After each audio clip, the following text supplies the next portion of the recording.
এখন আমি যেখানে আছি এখানে প্রায় রাত বাজতেছে 2টা 10-এর মতো প্রায়। আমার কোনোভাবেই ঘুম আসতেছিল না। আমি আমার আম্মুকে প্রচণ্ড রকমের মিস করতেছি, আমার ফ্যামিলিকে খুব মিস করতেছি।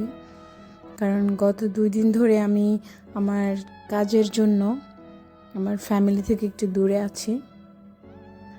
আমার কাছে মানে মনে হচ্ছে যে 2 দিন না 2 বছরের মতো মনে হচ্ছে। কতদিন আমি আমার আম্মুকে দেখি না, আমার ফ্যামিলি মেম্বার্সগুলোকে দেখি না, আমার ভাইস্তাদেরকে দেখি না।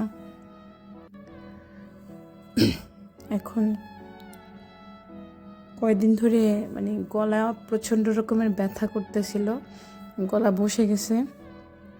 আমি টানা একটু কথা বলছিলাম, তো সেই জন্য তখন আম্মু যখন বাড়িতে ছিলাম তখন একটু পরপর গরম চা, একটু পরপর গরম পানি দিয়ে গেছে। গলাটা একটু গরম আঁচে মানে কাপড় দিয়ে বেঁধে রাখতে বলতো, ওইটা কর ওইটা কর।